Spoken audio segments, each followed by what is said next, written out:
आज की जय। श्री गोपीश्वर महादेव की जय। श्री अन्नपूर्णा माता की जय।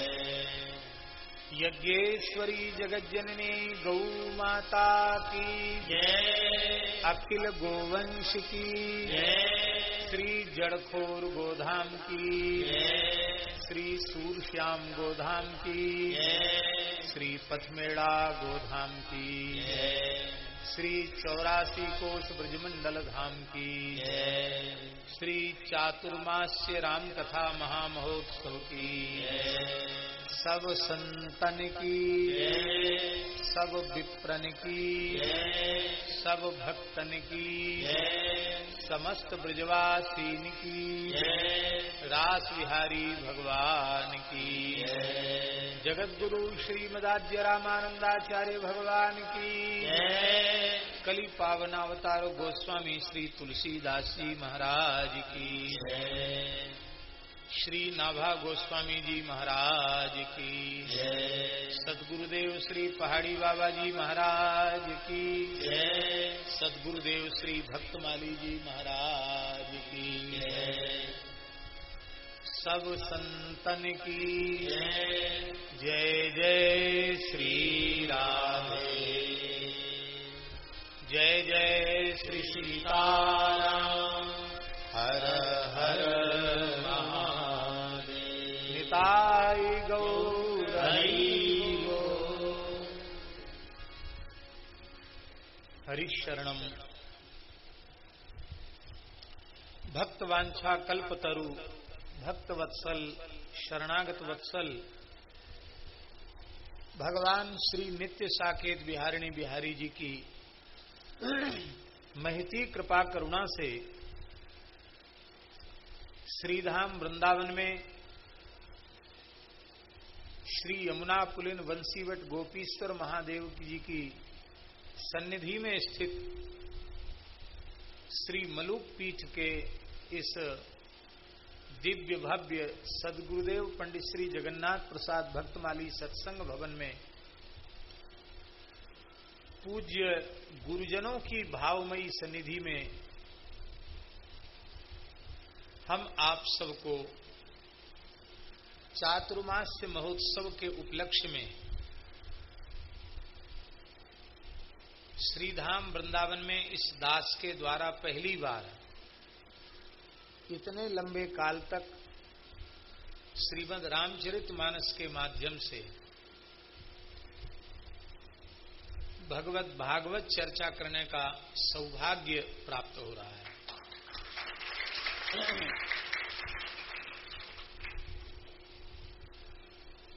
सबसे पहले सीकर में 1 महीने की महाभारत की कथा हुई थी। उसमें नित्य लीला प्रविष्ट परम श्रद्धे पूज्य स्वामी श्रीराम शर्मा जी रसाचार्य जी भी पूरे समय वहां विराजे थे। इसके बाद चातुर्मास्य का क्रम आरंभ हुआ तो पहला चातुर्मास्य जड़खोर गोधाम में हुआ, फिर दूसरा चातुर्मास्य भी वहीं हुआ और तीसरा चातुर्मास्य सीकर में हुआ और ये चौथा चातुर्मास्य है। लेकिन श्री ठाकुर जी की ऐसी कृपा करुणा है कि हर चातुर्मास्य में प्रायः चतुष्पक्षात्मक पक्षो वही मासः इस भाव का अनुसंधान करते हुए पक्ष को ही मास मान लेते हैं और 2 महीने का चातुर्मास्य श्रावण और भादों प्रायः देश में सभी जगह होता है। बहुत से महानुभाव आषाढ़ शुक्ल एकादशी से कार्तिक शुक्ल एकादशी तक करते हैं, पूरे 4 महीने का करते हैं, लेकिन प्रायः 2 महीने चातुर्मास्य में होते हैं। लेकिन इस बार भगवान ने हम सब पर ऐसी करुणा की है कि 2 महीना न होकर 2 का 3 हो गया, क्योंकि श्रावण मास अधिक हो गया, पुरुषोत्तम मास, शुद्ध श्रावण का मास और एक अधिक पुरुषोत्तम श्रावण का मास। तो 2 तो श्रावण हो गए और 1 भादों, तो कुल मिलाकर 3 महीने का अवसर भगवान ने कृपा करके हम सबको प्रदान किया। पहले ऐसा प्रयास था कि इस चातुर्मास्य के पूर्व ही वृंदावाटिका का भी कार्य पूरा संपन्न हो जाएगा और सत्संग भवन भी संपन्न हो जाएगा। और आज से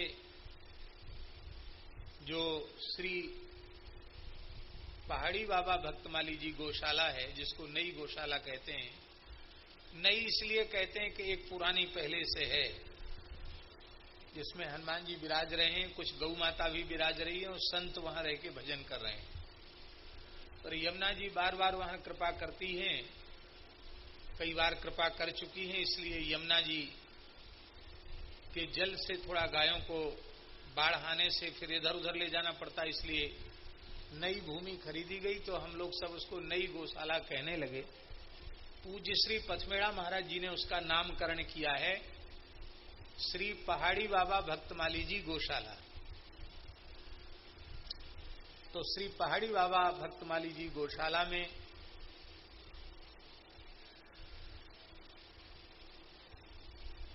श्री गोष्ठेश्वर महादेव एवं श्री कष्टभंजन मारुति हनुमान जी महाराज की सन्निधि में सर्वदेवमयी, सर्वतीर्थमयी, सर्ववेदमयी पूज्या गोमाता की सन्निधि में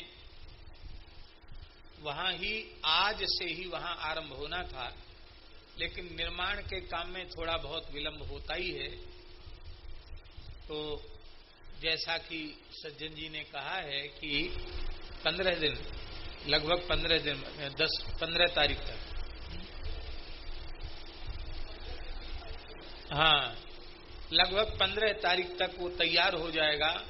तो यहाँ लोगों को बैठने की थोड़ी जगह कम है, तो वहाँ पर्याप्त स्थल है, वहाँ बैठने की पर्याप्त जगह है। और यह प्रयास किया गया है कि वो पूरा का पूरा सत्संग मंडप ठंडा रहे। उसमें बहुत बड़ा एसी लगाया गया है। उतने बड़े एसी के लिए अलग से बिजली का कनेक्शन भी लेना पड़ा, अलग से वहां ट्रांसफार्मर अलग से लगा, खर्च भी इसका बहुत अधिक आ जाएगा। लेकिन ये सुविधा रखी गई कि सुनने वाले उनको कोई तकलीफ न हो, न सुनाने वाले को न सुनने वाले को। अब ये बड़े बड़े पंखों की आवाज, इसकी आवाज, तो उससे भी बोलने में थोड़ी कठिनाई, सुनने में भी थोड़ा विक्षेप होता ही है। तो ये प्रयास किया गया है, वहां हम लोग करेंगे।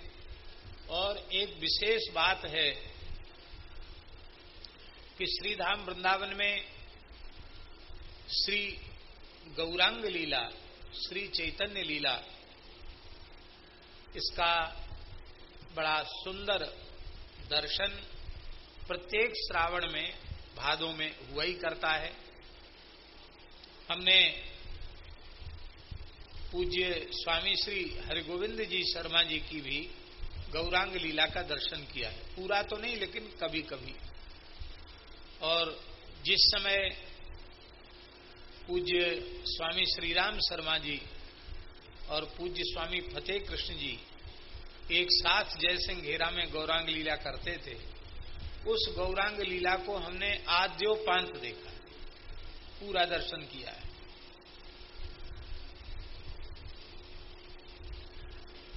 और वस्तुतः श्री गौरांग लीला अपने आप में ऐसी अद्भुत लीला है कि किसी भी आस्तिक वैष्णव के हृदय में यह भावना है कि हमारे हृदय में रसरूपा प्रेम लक्षणा भक्ति का उदय हो, तो उसका श्रेष्ठ और सरल साधन है श्री गौर हरि की लीला का अत्यंत भाव पूर्वक, श्रद्धा पूर्वक दर्शन किया जाए। तो हमारे मन में ऐसा भाव जगा कि उस सत्संग मंडप का दिव्य भव्य उद्घाटन कथा तो होगी ही, श्री गौरांग लीला से उसका शुभारंभ होगा।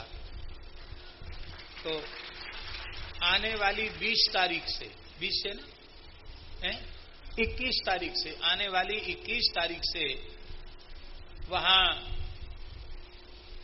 हमारे भैया श्री कुंज बिहारी जी के सानिध्य में, उनके निर्देशन में, पूज्य स्वामी जी की भावमयी सनिधि में दिव्य लीला श्री गौरांग लीला भी होगी।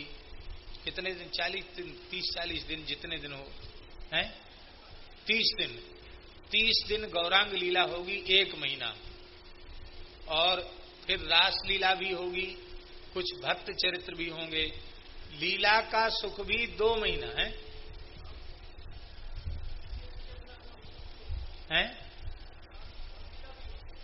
रामलीला माने श्री गौरांग लीला, रास लीला और रामलीला सब होगी वहां। तो ये सौभाग्य की बात है।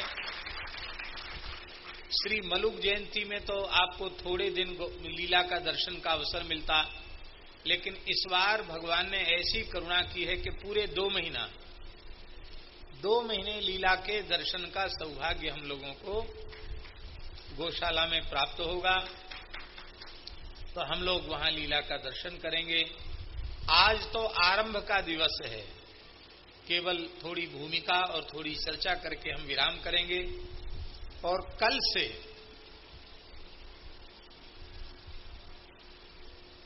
पौने 3 बजे पोथी पूजन हो जाएगा और ठीक 3 बजे से कथा शुरू हो जाएगी, 3 से 5 तक।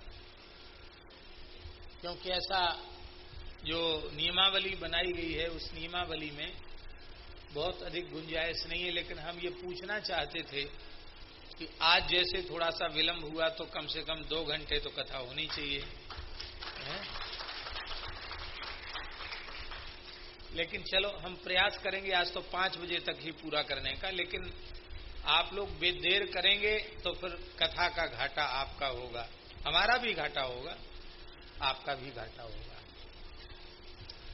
भगवान के सभी विधान मंगलमय हैं। परम पूज्य प्रातः स्मरणीय श्री रमण रीति वाले महाराज जी ने ये बात कही थी कि चातुर्मास्य का अनुष्ठान मलुक पीठ के ही पुराने परिसर में हो और वहीं ठाकुर जी के यहाँ कथा का शुभारंभ हो। उन्होंने ऐसा कहा था।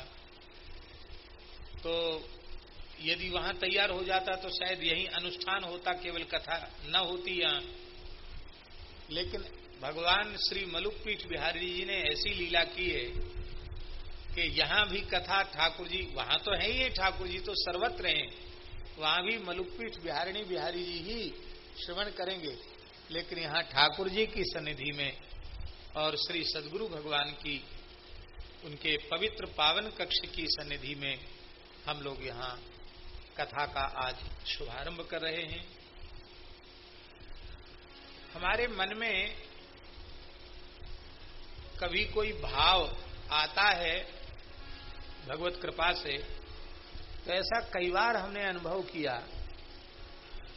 कि हम उसको किसी से कह नहीं पाते हैं, तो कहीं न कहीं से उस भाव की पूर्ति हो जाती है। ताली वाली मत बजाओ, ताली नहीं बजाना है ना, केवल सुनो प्रेम से। ताली बजाने से भी विक्षेप होता है। तो हमारे मन में एक बात आ रही थी कि भक्तमाल का महात्म्य भी श्री वैष्णव दास जी ने लिखा है, श्री प्रियादास जी के नाती चेला। और श्रीमद् वाल्मीकि रामायण का महात्म्य भी स्कंद पुराण में है, और श्रीमद् भागवत का महात्म्य भी स्कंद पुराण पद्म पुराण में है। सभी पुराणों का महात्म्य है। रामचरितमानस का अलग से कोई महात्म्य नहीं है। आप लोग कहेंगे तो बहुत प्राचीन ग्रंथ तो नहीं है। संवत 1631 करऊं कथा हरिपद्धर सीसा, नवमी भौम बार मधुमासा, अवधपुरी यह चरित प्रकाशा। श्री मलुकदास जी के आविर्भाव का संवत और श्री रामचरितमानस के आविर्भाव का संवत 1 है और समय भी लगभग बसंत ऋतु तो है ही है। वैशाख कृष्ण पंचमी संवत 1631 में श्री मलुकदास जी का आविर्भाव है और चैत्र शुक्ला रामनवमी, बसंत ऋतु, मधुमास में रामचरित्र का प्राकट्य और माधव मास में श्री मलुकदास जी का प्राकट्य। तो श्री मलुकदास जी को के आविर्भाव को 448 वर्ष हो गए हैं। तो 448 वर्ष ही श्री रामचरितमानस को हुए, 448 वर्ष पूर्व का ये ग्रंथ है। तो हमारे मन में भाव आया कि जब भक्तमाल जी का महात्म्य वैष्णव दास जी ने लिखा तो किसी को तो रामचरितमानस का महात्म्य लिखना चाहिए। फिर एक बार मन में आया कि ऋषिकेश वाले स्वामी त्रिभुवनदास जी से पूछें फोन करके, उनको बहुत जानकारी है कि कहीं कोई प्राचीन मानस जी का महात्म्य उपलब्ध हो तो वे बतावें, लेकिन हम उनको भी फोन नहीं कर पाए। अभी 4-5 दिन पहले एक वैष्णव आए जो शोध कार्य कर रहे हैं, पीएचडी कर रहे हैं श्री रामानंद संप्रदाय पर। उन्होंने कुछ पुरानी पांडुलिपि भी दी और एक लगभग संवत 2040 का छपी हुई एक पुस्तक भी दी और इसकी प्राचीन पांडुलिपि की फोटोकॉपी भी उन्होंने दी। ये बृहद रामायणोक्त और महाकाल संहिता प्रोक्त श्री रामचरितमानस महात्म्य उन्होंने लाकर दिया। ये नेपाल जनकपुर धाम से 40 वर्ष पहले ये पुस्तक छपी थी। तो हम इसमें संस्कृत श्लोक हैं और इसकी प्राचीन पांडुलिपि भी उन्होंने फोटोकॉपी हमको दर्शन कराया, बोले इसकी प्राचीन पांडुलिपि है। तो हम अपने मन में बड़ा आश्चर्य करने लगे कि देखो, हम सोच रहे थे रामचरितमानस महात्म्य ठाकुर जी ने ऐसी कृपा की कि संस्कृत भाषा में और भविष्य में ऐसा ग्रंथ होगा, उसकी ये महिमा होगी, ये बात लिखी गई।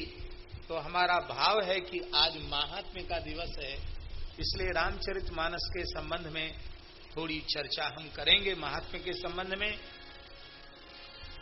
हमने न तो ठीक से श्रीमद् भागवत लगाई, ना ही ठीक से श्री भक्तमाल ग्रंथ को लगाया और रामचरितमानस तो बिल्कुल भी नहीं लगाया। एक दिन भी कहीं पोथी खोल के पढ़ने नहीं गए। ये विशेषता नहीं है, ये न्यूनता है, ये कमी है। ग्रंथ को परंपरा से, गुरु प्रणाली से, परंपरा से ग्रंथ को आद्योपांत सुनना चाहिए और इसके बाद उसको कहना चाहिए।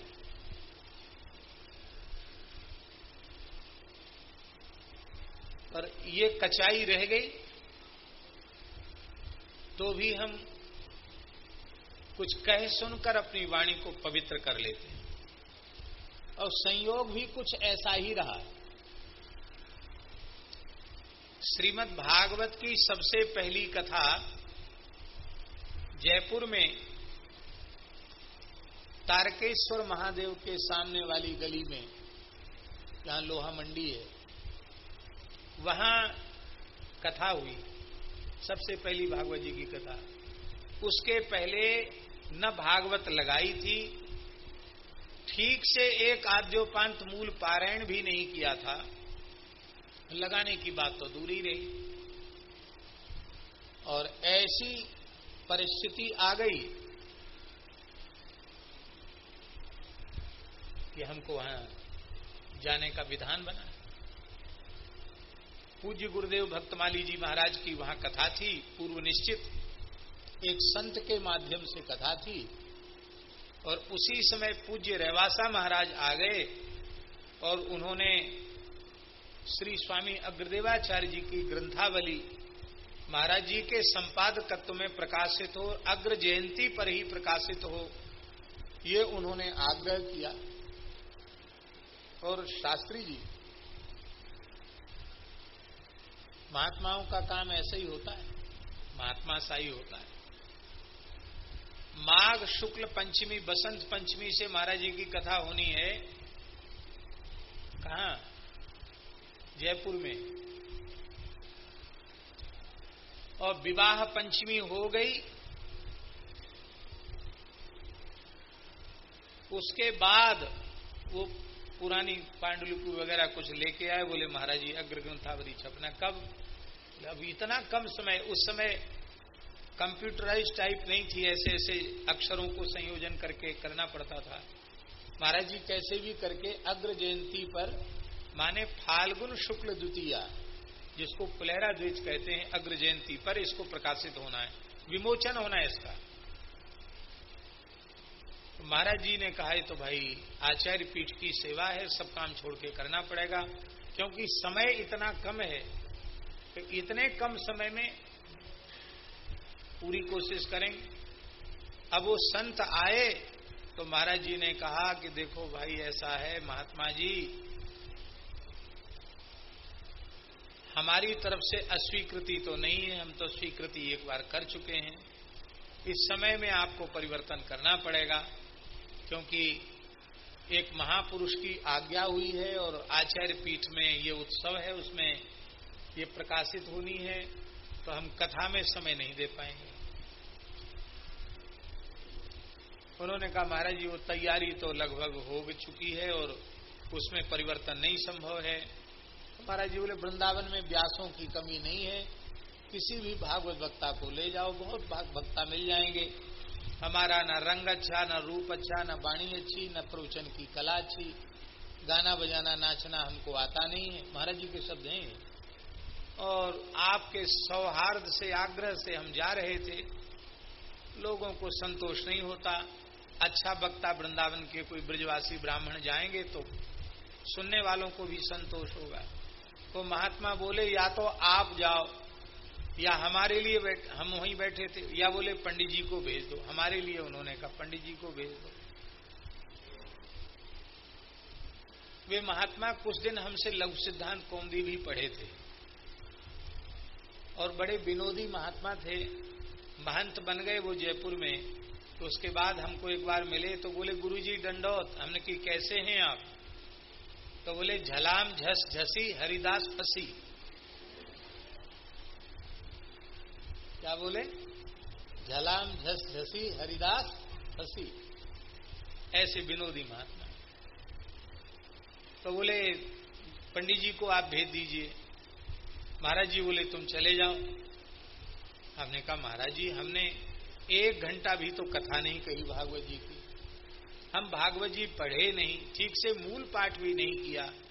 महाराज जी बोले देखो तुम व्याकरण के एक छात्र हो, अर्थानुसंधान तो होता ही है। उनकी हाँ आपकी कृपा से होता है, और हमारे साथ रहे हो, कई कथाएं हमारी सुन चुके हो। हमने कहा हाँ सुन भी चुके हैं। तो उसी का आश्रय लेकर के मूल ग्रंथ सामने रहेगा, पोथी सामने रहेगी। कुछ कहना है कह देना, क्या है, महात्मा का आग्रह है, चले जाओ। बहुत बढ़िया कथा कहोगे, कोई चिंता मत करना, चले जाओ, मेरी आज्ञा है। जब उन्होंने कह दिया मेरी आज्ञा है, तो आगे हमारे कहने का कोई प्रश्न ही नहीं रहा। पर मन में संकोच जरूर था। फिर पूज्य श्री गुरुदेव खाकचौक वाले महाराज जी से भी पूछा, महाराज जी ऐसे ऐसे महाराज जी की आज्ञा है, जयपुर में कथा होनी है। तो महाराज जी बोले जाओ विजय होगी। माघ शुक्ल तृतीया को हमने वृंदावन से जो नाथद द्वारा बस जाती है ना, उसी रोडवेज की बस में हम लोग बैठ गए। ऐसी जाते थे पहले, गाड़ी कार थोड़ी उपलब्ध थी। बैठ गए रोडवेज की बस में और वहां जयपुर पहुंचे। फिर वहां वो लेने आ गए थे, उनके बाद वहां चले गए। एक रात वहां रुके उन महात्मा के यहाँ, और उसके बाद फिर कथा शुरू। तो महाराज जी ने, पहाड़ी बाबा महाराज ने कहा जाओ विजय होगी। तो अब उनसे बोलने की हिम्मत तो थी नहीं कि विजय कोई हम लड़ाई लड़ने थोड़ी जा रहे, युद्ध करने जो विजय होगी, जाओ विजय होगी। तो हम अपने मन में सोचने लगे कि हम युद्ध के लिए थोड़ी जा रहे हैं जो विजय होगी। पर वहां पहुंचने के बाद जब प्रत्यक्ष भूत प्रेतों का उपद्रव जिसको हम कभी सुना करते थे उसको अपनी आंखों से देखने का अवसर मिला, और वह पहली ही कथा भूत प्रेत के उद्धार के लिए थी। और अब आपको हम क्या कहें, माघ शुक्ल चतुर्थी को हम उनके भवन में रुके और सायं संध्या करके पाठ कर रहे थे। सर्दी का समय था, पैर पे कंबल डाले थे, और ऐसी ट्यूबलाइट के प्रकाश में चौक में हमको वो भयंकर आकृतियां दिखाई पड़ने लगी। और श्री गुरु कृपा से, भगवत कृपा से कुछ अनिष्ट नहीं हुआ, लेकिन अब बार बार उन्होंने कोशिश की मेरे निकट पहुंचने की, पर वे निकट नहीं पहुंच सकी।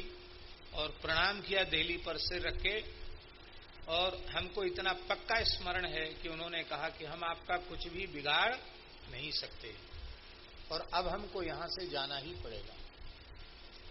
तो हमने कहा तुम लोग कौन हो? बोले हम लोग अधोगति को प्राप्त जीवात्माएं हैं, हम लोग सब भूत प्रेत हैं। कितनी संख्या है? तो कहा 11। कहां रहते हो? फिर मैं बोला कहां रहते हो? बोले हम तहखाने में रहते हैं। हमें पता नहीं था इनके घर में कोई तहखाना भी है। और वो तो घटना तो सामने से तिरोहित हुई, और हमारा कोई बात नहीं, हमारा सारा शरीर एकदम पसीने में डूब गया। सर्दियों में पसीना आ गया। भले ही हम बोल रहे हैं, लेकिन वो भयंकर आकृति देख के हमारे भी पसीना हो गया। पाठ कर रहे थे वो भी हम भूल गए, क्या पाठ कर रहे थे भूल गए। फिर एक बार मन में आया, नीचे पंडित जी लोग सब सर्वतोभद्रादि बना रहे थे, तो सवेरे से कथा होनी थी, 2 समय कथा होती थी। तो एक बार मन में आया कि इन लोगों को सावधान कर दें, ब्राह्मणों को, कि ऐसी ऐसी घटना अभी अभी घटी है। फिर द्वारा मन में आया कि कहीं सुन के ये लोग कार्यक्रम के पहले ही भाग न जाएं, तो उस बेचारे का कैसे होगा। तो फिर मन में सोचा कि नहीं, कहना नहीं चाहिए। पर हम ऊपर से सीताराम सीताराम बोलते हुए ऊपर से नीचे उतर के आए। कहा आप सोए नहीं? तो हमने कहा कि बाद में सोएंगे, नींद नहीं है, यहीं बैठेंगे। वहीं बैठे रहे। बोले आप कैसे ऐसे उतर के कैसे आगे? पूछा। हमने कहा ऐसे ही चले आए उतर के। एक बात कहना हमें बहुत जरूरी है, यहाँ सकाम अनुष्ठान है और कुछ प्रेत बाधा है, उसके निवृत्ति के लिए कथा है। तो जितने लोग हैं सब बहुत पवित्र रहना, अपवित्र ना आसन रखना, और जलादि लेकर लवशंका जाना, शौचालय पूरा स्नान करना, खूब पवित्र रहना, सावधान रहना, जिससे भगवान से प्रार्थना करना कि जो जीव हैं उनका कल्याण हो। नहीं तो कुछ घटना घट जाती है ऐसे सकाम अनुष्ठानों में। ऐसा मैंने सावधान कर दिया और भगवत कृपा से वो कथा संपन्न हुई। मंगलाचरण तो हमें कंठस्थ था, तो मंगलाचरण तो हमने बोल दिया। इसके बाद क्या कहना पड़ता है, भाइयों बहनों श्रद्धालुओं, ये सब भूल गए। तो फिर एक बार ऐसा हो गया कि आगे हम क्या कहें, ओजनी बैठ रही थी, क्या कहें हम। तो तत्काल रामचरितमानस की एक चौपाई हमारे स्मरण में आई, और उस चौपाई को मन ही मन उच्चारण करके हमने पूज्य सदगुरुदेव भगवान श्री भक्तमाली जी की नखमणि चंद्रिका का ध्यान किया। श्री गुरु पद नख मणिगण ज्योति, सुमिरत दिव्य दृष्टि ही होती। केवल इसी चौपाई का हमने मानसिक उच्चारण किया और श्री गुरुदेव के चरणों का स्मरण किया कि आप कृपा करो तो हम कुछ बोलें। और उसी समय समर्थ सदगुरु भगवान ने अनुग्रह किया। उनकी कृपा से तब से लेके अब तक बोलते ही चले आ रहे हैं। तो बिना पढ़े भागवत की कथा कह दी।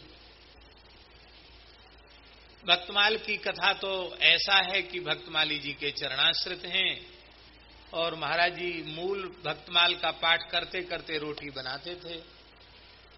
तो उनके हाथ से बना हुआ प्रसाद वर्षों तक पाया तो लगता है उनके करकमल से संस्पृष्ट प्रसाद के साथ ही भक्तमाल जी उनकी कृपा से भीतर प्रतिष्ठित हुई। तो अलग से पढ़ने का अवसर नहीं मिला, उनकी कृपा से। भक्तमाल की कथा तो महाराज जी की आज्ञा से सुदामा कुटी में उनके सामने कभी कभी महाराज जी आगे भक्तमाल की कथा को तो कहते थे कथा। श्रीमद् वाल्मीकि रामायण की कथा, पहली कथा कहने का अवसर आया। ग्वालियर में हनुमान जी का मंदिर है, वहां लोगों ने आग्रह किया वाल्मीकि रामायण की कथा हो।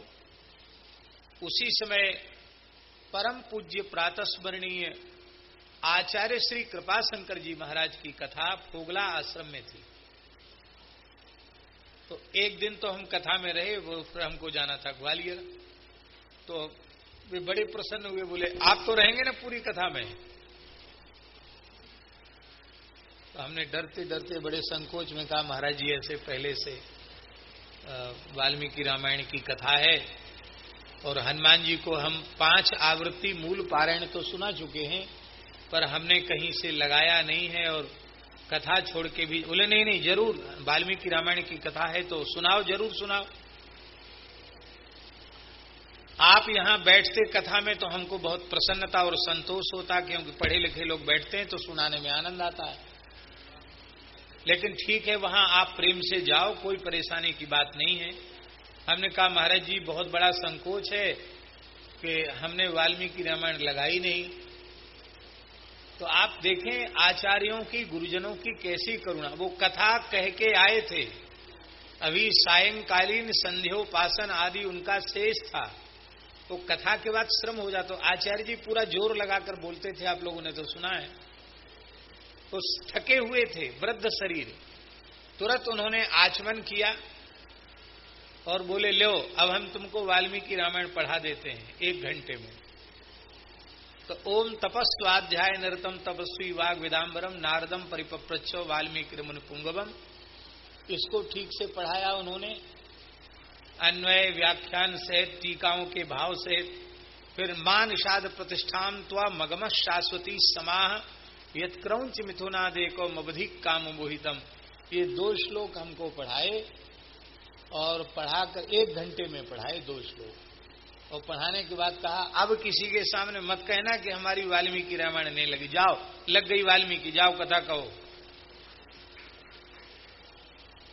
और एक जो गीता प्रेस से प्रकाशित उनका जो प्रवचन है वाल्मीकि रामायण पर, रामायण कथा सुधा सागर, वो उन्होंने हमको प्रदान की। तो उनकी कृपा से हमने वाल्मीकि रामायण कही।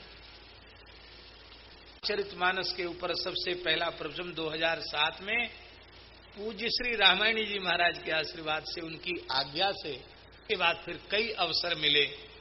लेकिन अब पुनः 3 महीने राम कथा गान का अवसर श्री ठाकुर जी ने अत्यंत ये बंद कैसे हो गई, अत्यंत कृपा पूर्वक श्री ठाकुर जी ने हम लोगों को पुनः यह अवसर प्रदान किया है। तो इस अवसर का लाभ हम लोग प्राप्त करें। आज भी हमने पूज्य गुरुदेव श्री भक्तमाली जी से और पूज्य गुरुदेव श्री रामायणी जी से प्रार्थना की है कि आप ही सामर्थ्य दें। न तो हमने ग्रंथ पढ़ा है, न हमने चिंतन किया है, न हमने स्वाध्याय किया है, केवल गुरुजनों की कृपा करुणा के सहारे ही, गोस्वामी जी की कृपा करुणा के सहारे ही हम कुछ कह सुन करके अपनी वाणी को पवित्र करना चाहते हैं। हमारे समर्थ गुरुजन अनुग्रह करें जिससे हम श्रीमद् रामचरितमानस का गान करके अपनी वाणी को पवित्र कर सकें।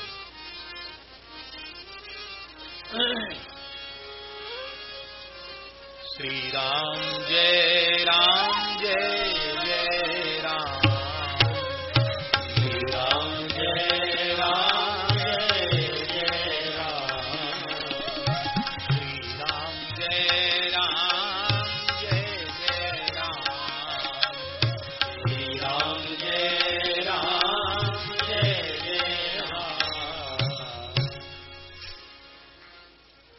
इस चातुर्मास में तुलसी जयंती भी आएगी।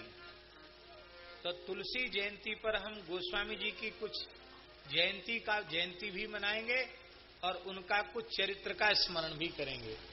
तो उसी समय श्रावण शुक्ला सप्तमी को हम गोस्वामी जी की जयंती मनाकर उनका स्मरण करेंगे। अभी तो केवल महात्म्य का ही आरंभ कर रहे हैं। 1554 विषय कालिंदी के तीर, श्रावण शुक्ला सप्तमी तुलसी धरिऊ शरीर। यह दोहा बाबा श्री बेणी माधवदास जी कृत मूल गुसाई चरित्र से उद्धृत किया गया है, जो गोस्वामी जी के समकालीन भी थे और ऐसी प्रसिद्धि है कि बाबा बेणी माधवदास जी गोस्वामी जी के शिष्य भी थे, जिन्होंने मूल गुसाई चरित्र नाम से गोस्वामी तुलसीदास जी का चरित्र लिखा है और इसी को उनकी प्रामाणिक जयंती की तिथि के रूप में स्वीकार किया गया है।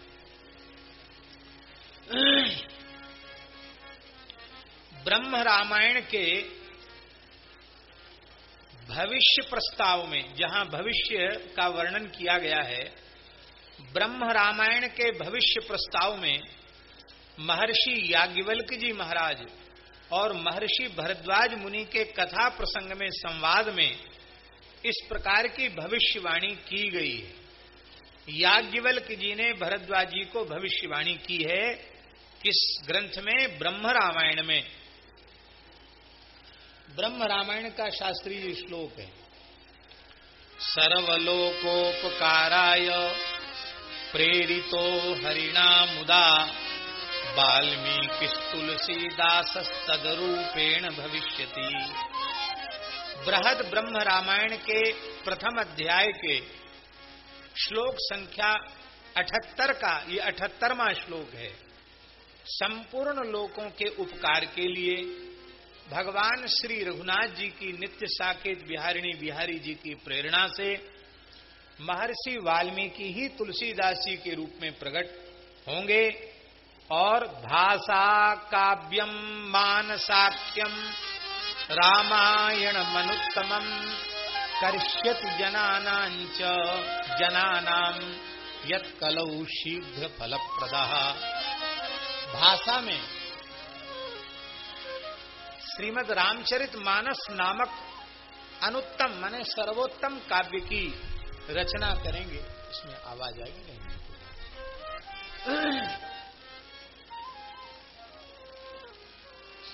और कलौ शीघ्र फलप्रदः, यह एक विशेष बात है शास्त्री जी। कलौ शीघ्र फलप्रदः बृहद रामायण के 79वें श्लोक में ये बात कही, कलौ शीघ्र फलप्रदः।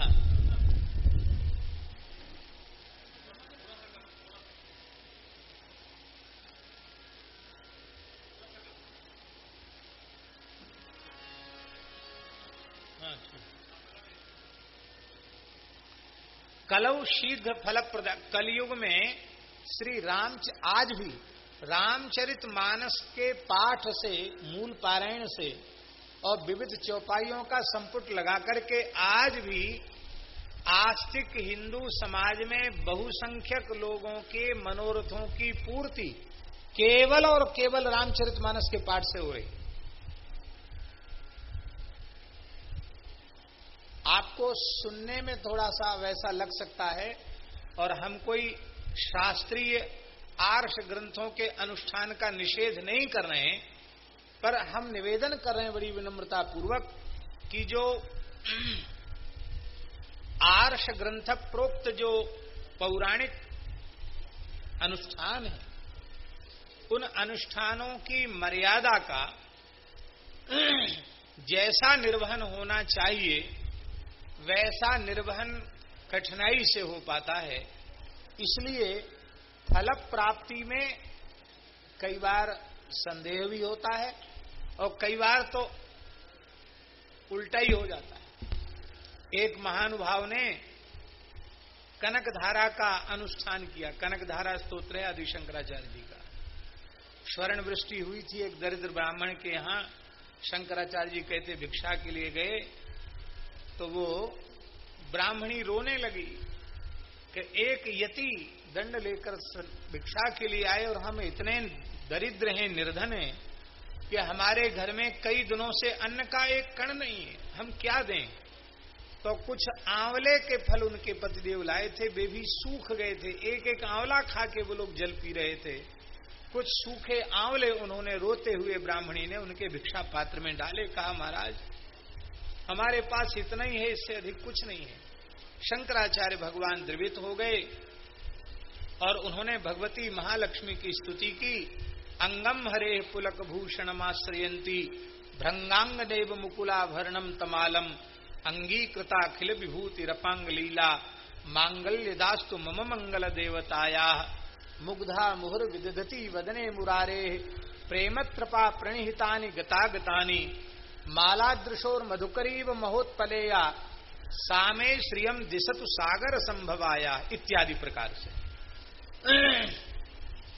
विश्वामरेन्द्र पद विभ्रम दान दक्ष मानंद हेतुरधिकम मुरुविद्विषोपि ईशन निषीदतु मे क्षणिवीक्षणार्धम मंदालसंच मकरालय कन्यकाया दद्याद दयानुपवनो द्रविणाम्बुधारा मस्मिन् किंचन विहंग शशो विषण्णे दुष्कर्म घर्म मपनीय चिराय दूरम नारायण प्रणयिनी नयनाम्बुवाह।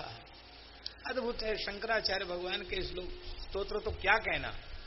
भगवान शंकराचार्य ने भगवती लक्ष्मी की प्रार्थना की, लक्ष्मी जी प्रकट भई और स्वर्ण के आंवलकों की, सोने के आंवला उस ब्राह्मण के घर में बरसे, परिपूरित हो गया। उसकी दरिद्रता का कई पीढ़ियों तक के लिए नाश हो गया, ब्राह्मण की दरिद्रता का। तो बड़ा प्रभावी स्तोत्र है शंकराचार्य कृत श्री कनक धारा। एक महान भाव ने हमसे पूछा कि अनुष्ठान करें कनक धारा का, हम की करो।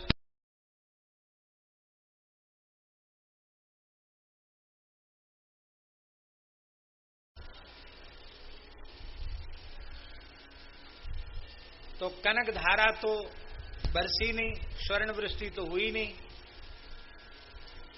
उसी अनुष्ठान की पूर्ति में एक कार्य में वो सब लोग गए, कुछ भूमि का कार्य था। तो वो जो लोग कब्जा किए हुए थे उन्होंने पत्थर बरसाए, गाली और पत्थर। तो जितने बेचारे अनुष्ठान में बैठे थे लंबे, वो सब के सब 21 दिन का अनुष्ठान था शायद। किसी का माथा फूट गया, किसी के कंधे में, किसी के पीठ में चोट लगी। बोले महाराज कनक धारा तो नहीं हुई, पाषाण धारा जरूर ऊपर से, पत्थर जरूर बरसे। स्वर्ण वृष्टि तो नहीं हुई, पत्थर बरसे, पत्थर पड़े ऊपर से, गाली और पत्थर दोनों पड़े। इसमें कनक धारा का दोष है क्या? जिस मर्यादा से, जिस निष्ठा से उसका अनुष्ठान होना चाहिए था, उस मर्यादा से नहीं कर पाए, इसलिए कनक धारा की जगह पाषाण धारा बरस गई और गालियों की बौछार हो गई। ऐसा हो जाता है। पर श्री रामचरितमानस में बहुत अधिक विधि का आग्रह न होने के कारण ये तो सावर मंत्र के समान है। अनमिल आखर अर्थ न जापू प्रकट प्रभाव महेश प्रतापू। ये सावर मंत्र के समान है, जिसमें ज्यादा कुछ करना नहीं पड़ता, तत्काल प्रभाव होता है। मानस जी की प्रत्येक चौपाई सावर मंत्र के समान है, ये स्वयं सिद्ध अनुष्ठान है। इसलिए करोड़ों लोगों के मनोरथों की, कामनाओं की पूर्ति केवल रामचरितमानस के अनुष्ठान से हो रही है आज भी। इसलिए भैया ताली मत बजाओ, पहले मना किया ताली बजाना, फिर क्यों बजा रहे तुम लोग? इसलिए करिष्यति जनानांच यत्कलौ शीघ्र फलप्रदा। कलयुग में रामचरितमानस शीघ्र फलप्रद है। हमारे भारतवर्ष के भगवत साक्षात्कार संपन्न महापुरुष थे परम पूज्य फतेहपुर वाले सरकार, जिनको जय जय सरकार कहा जाता, जय जय सरकार। हनुमान जी का साक्षात्कार हुआ था, भगवान का साक्षात्कार हुआ था। जय जय सरकार के शताब्दी महोत्सव में दास को कथा कहने का अवसर मिला। उन महापुरुष के 3 नाम थे। गुरुजी के द्वारा नाम तो रखा गया था श्री अजबदास जी। अजबदास जी, अजबरामदास जी नाम था, पर अजबदास जी के नाम से वो प्रसिद्ध थे। और दूसरा एक नाम रख दिया था शंकराचार्य जी ने उनका।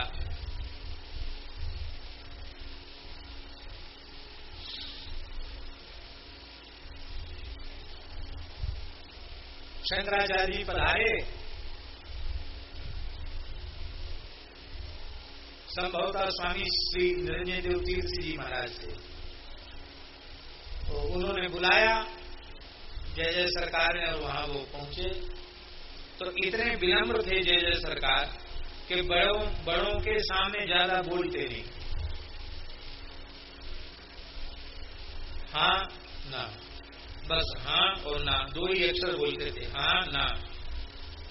तो शंकराचार्य जी बोले, अरे महाराज आप तो हाना जी महाराज हो, हाँ और ना के अलावा कुछ बोलना ही नहीं जानते हो। एक नाम उनका हाना जी पड़ गया और बार बार कहते थे जय जय जय जय जय जय। तो उनका नाम जय जय सरकार पड़ गया। उनके लिखे हुए ग्रंथ भी हैं और उनके ज्योतिष के भी प्रकांड विद्वान थे वे। अभी उनके शिष्य छोटे सरकार उनके स्थान को अलंकृत कर रहे हैं, बड़े गुरुनिष्ठ हैं और उनकी रचनाएं बहुत अच्छी हैं, काव्य रचनाएं जय जय सरकार की। उन्होंने जीवन भर मानस यज्ञ कराए। क्या कराए? रामचरितमानस की चौपाइयों से यज्ञ कराए। उस समय बड़े बड़े पंडितों ने उनका विरोध भी किया, लेकिन सफल अनुष्ठान मानस यज्ञ भी उन्होंने कराए। और एक बार की घटना, तो कितनी घटनाएं महाराज जी, एक घटना तो ऐसी है जय जय सरकार के जीवन की कि वहां फतेहपुर में यज्ञ हो रहा था और यज्ञ हो रहा था, अकाल था, तो वर्षा के लिए यज्ञ हो रहा था, वर्षा हो जाए।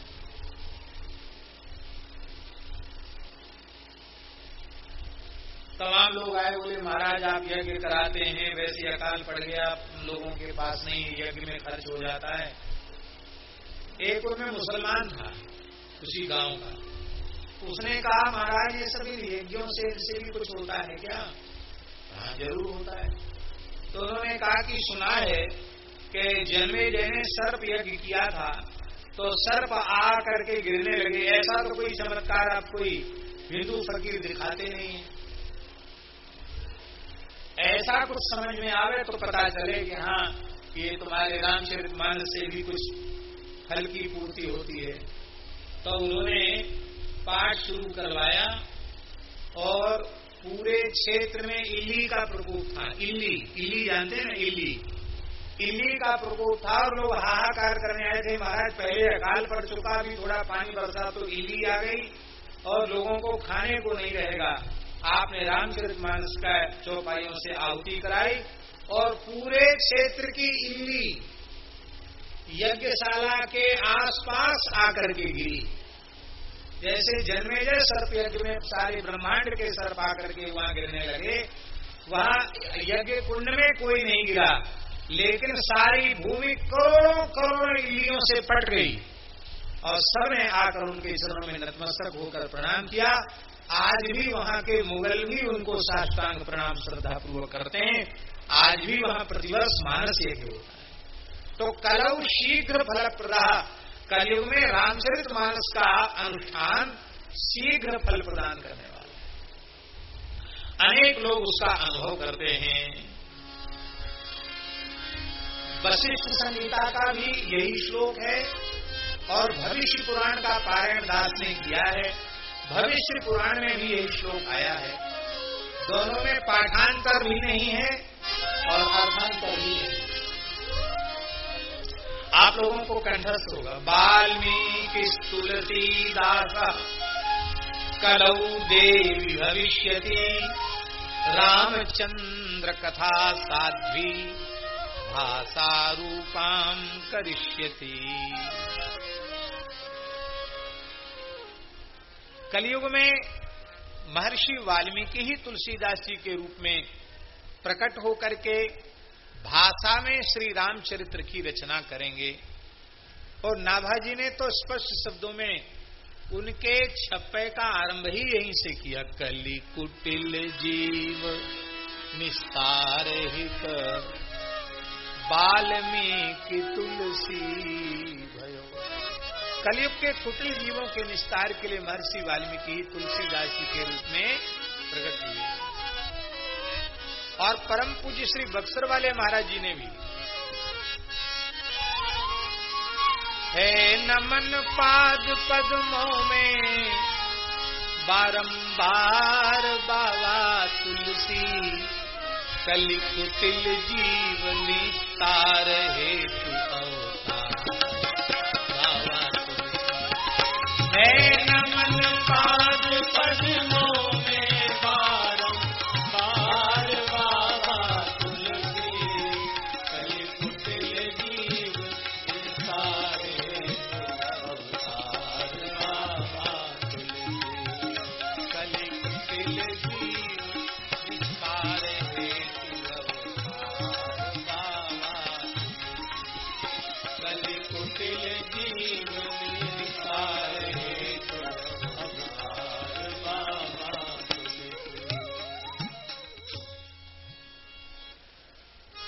संवत 1631 में चैत्र शुक्ला श्री रामनवमी मंगलवार के दिन मध्याह्न अभिजित मुहूर्त में इस ग्रंथराज का प्राकट्य हुआ, ऐसा प्रसिद्ध है। इसमें दो मत हैं। एक मत परम श्रद्धेय स्वामी अखंडानंद सरस्वती जी ने भी अपने रामायण के प्रवचन में लिखा, उनके यहां से प्रकाशित प्रवचन ग्रंथ में है ये बात कि एक मत यह भी है कि 8 घंटे में संपूर्ण ग्रंथ लिखा गया। कितने घंटे में?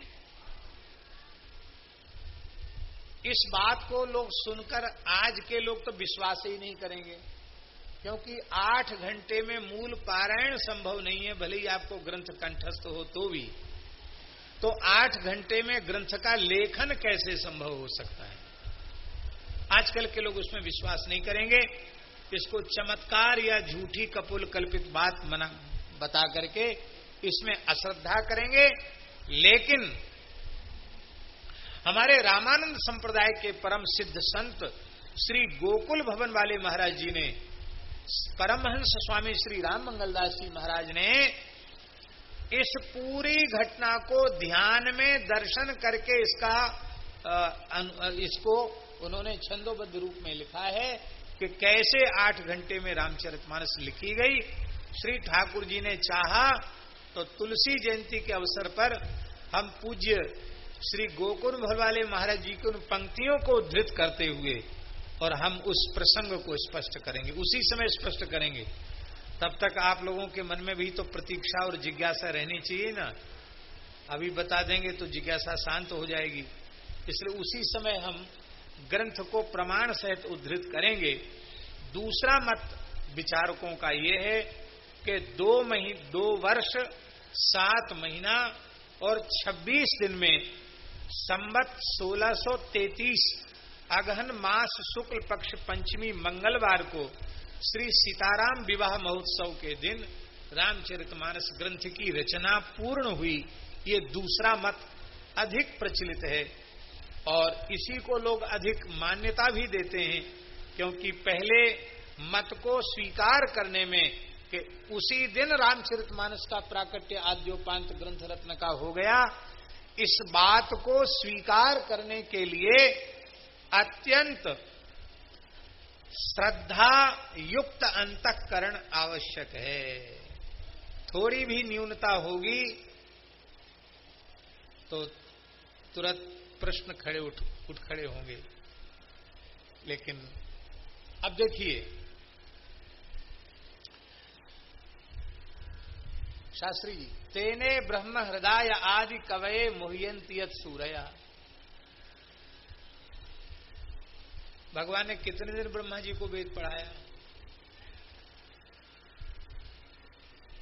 अग्निमीडे पुरोहितम से शुरू किया कि खेतोर्जेत्वा से शुरू किया कि गणानान्त्वा गणपति गुम से शुरू किया का कितने ने पढ़ाया? एक शब्द भी बोले? भगवान ने संकल्प किया, वेद उनके भीतर प्रकट हो गया। तो जैसे वेद अवतरित हुआ ब्रह्मा जी के अंतःकरण में, ऐसे ही भगवान के अनुग्रह से रामचरितमानस गोस्वामी जी के अंतःकरण में अवतरित हुआ।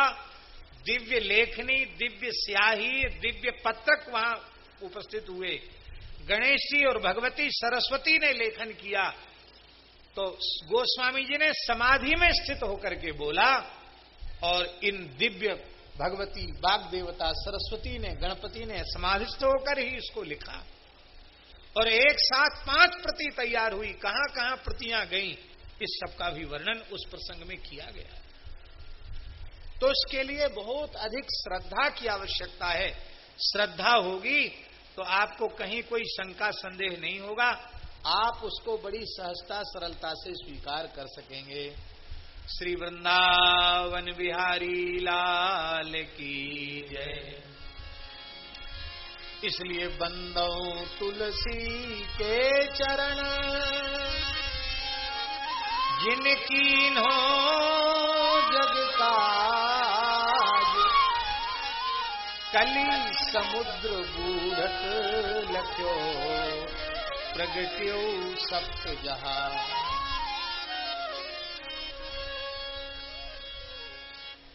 एक एक जहाज ऐसा है महाराज जी, एक एक जहाज ऐसा है कि उस जहाज में अनंत कोटि ब्रह्मांडों के मुमुक्षु जीव भी एक साथ बैठ करके भवसागर से सहजता से पार उतर सकते।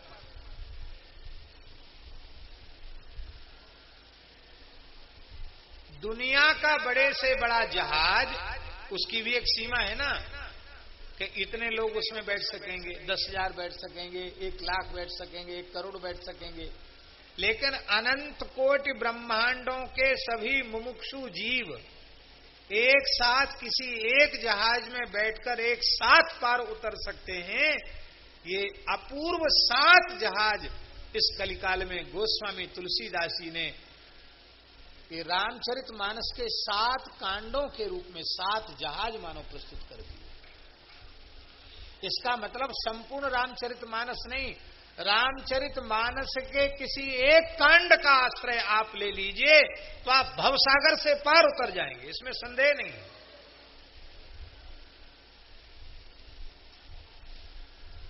और दास के मन में तो ये भाव आता है कि कांड नहीं, मानसी की एक एक चौपाई, मानसी की एक एक पंक्ति भवसागर से पार उतरने के लिए जहाज के समान है। एक चौपाई का आश्रय सारा संसार ले ले तो भी भवसागर से पार उतर जाएगा। एक एक चौपाई जीव को भवसागर से पार उतारने में समर्थ है। बोलो भक्तवत्सल भगवान की जय। चरितम रघुनाथस्य शतकोटि प्रविस्तरम, एकैकमक्षरम पुंसाम महापातकनाशनम।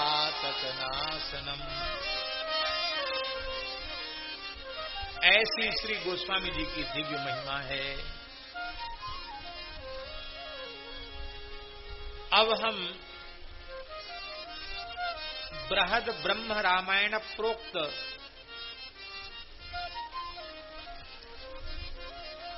श्रीमद् रामचरितमानस के महात्म्य का स्मरण कर रहे हैं। महाकाल संहिता में इसके पाठ की विधि है। शास्त्री जी, महाकाल संहिता में इसके पाठ की विधि का भी वर्णन किया गया है। महाकाल संहिता के अंतर्गत रामायण श्रवण विधि, उसमें चौपाइयों का, दोहों का भी संकेत किया गया है। ऐसा अद्भुत है। और अंगन्यास करन्यास है। सुंदरकांड के पाठ की स्वतंत्र विधि का भी वर्णन किया गया है। और इसके बाद जो विशेष बात है महात्म्य की, उसका हम वर्णन कर रहे हैं।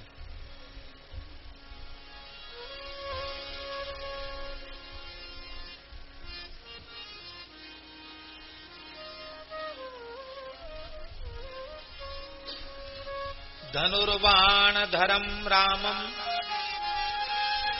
ये बृहद ब्रह्म रामायण का रामचरितमानस के महात्म्य का मंगलाचरण है। धनुर्बाण धरम रामम क्रीडंतम सरयू तटे ब्रह्मांड कोटि करतारम वंदे राजेंद्र बालकम।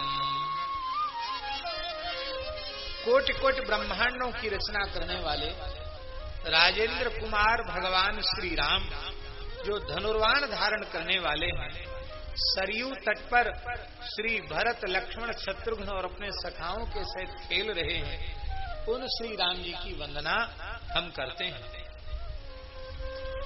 महर्षि भरद्वाज जी ने पूछा है कि भगवान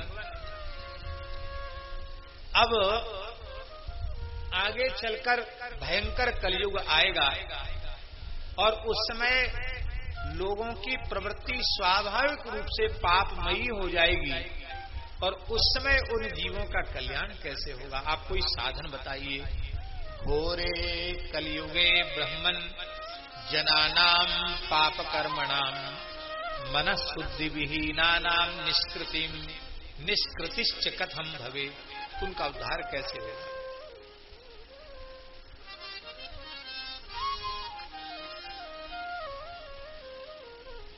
नित्यम दाशरथेर्धामायोध्याख्यां वर्णितं त्वया वाल्मीकिं नारद प्राह ब्रह्मलोकं गमिष्यति।